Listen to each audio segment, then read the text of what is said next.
Olá pessoal, tudo bem? Hoje nós vamos falar sobre os modais de transporte. Nós vamos falar sobre os modos de transporte que a gente tem, que são utilizados. E na aula de hoje nós vamos falar de dois especificamente, rodoviário e ferroviário. Primeiro, a gente tem que entender que os meios de transporte, eles são importantes para poder fazer a ligação, interligar o consumidor ao produto, a indústria, a matéria-prima, a agricultura, os seus insumos. Então a gente vai ver que os meios de transporte, eles fazem essa ligação, tem essa responsabilidade. E aí a gente vai ver que os mais comuns, eles são justamente o rodoviário, o ferroviário, o aquático e o aéreo. Nós temos vários tipos de meios de transporte dentro dos seus modos, A gente tem cada um com suas especificidades. De um modo geral, quando a gente fala de meios de transporte, qual meio nós vamos utilizar, nós temos que entender que algumas características, alguns questionamentos devem ser levados em consideração. Como, por exemplo, qual a quantidade de carga que eu vou estar transportando? Quanto de combustível eu vou gastar? Qual a distância que eu vou percorrer? Existe ou não existe infraestrutura suficiente para utilizar esse meio de transporte? Isso tudo ele é algo extremamente importante para que a gente consiga entender e escolher qual meio de transporte será utilizado para transportar determinados produtos. E aí, hoje nós vamos falar sobre especificamente de dois modos, que é o ferroviário e o rodoviário.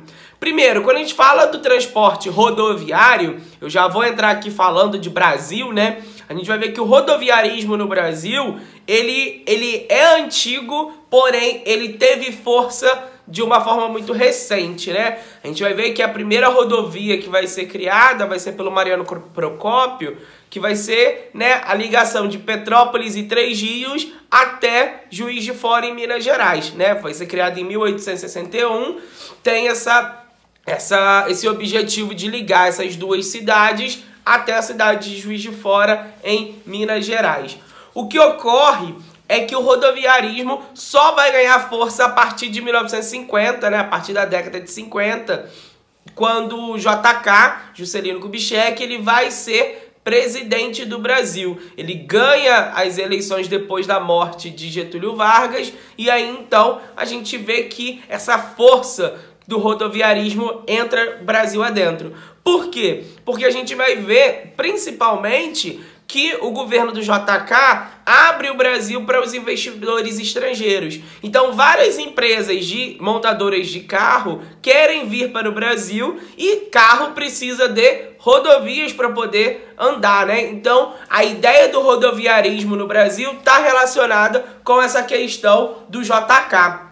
Só que a gente começa a encontrar alguns problemas.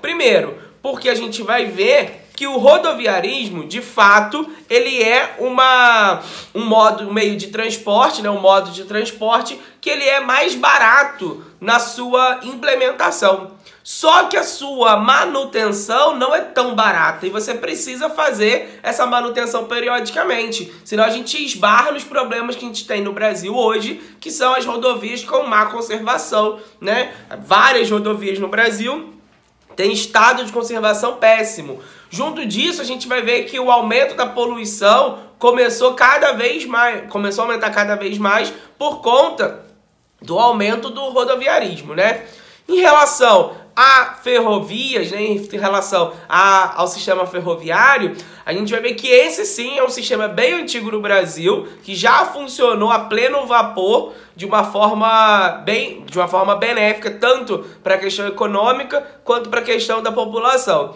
A primeira estrada de ferro que existia no Brasil foi em 1854, a estrada de ferro Mauá, criada pelo Barão de Mauá no Brasil, que tinha o principal objetivo de ligar, fazer a ligação entre o porto do Rio de Janeiro ao interior. A gente vai ver que de um modo geral, desde o início lá, desde o Império, quando essa estrada de ferro foi criada, o ponto básico, o objetivo principal era ligar o interior ao porto no Rio, ao porto em São Paulo, para poder justamente escoar a produção de café.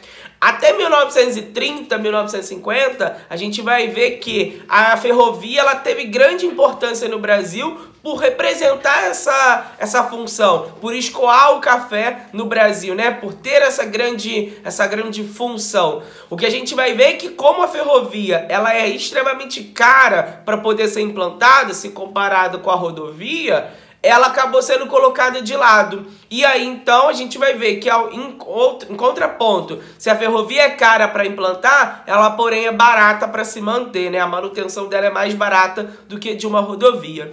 O que a gente vai ver é que, ao longo do tempo, as ferrovias foram caindo em desuso, foram sendo colocadas cada vez mais de lado. Hoje em dia, no Brasil, as ferrovias não são tão utilizadas, né? A maior delas foram desativadas.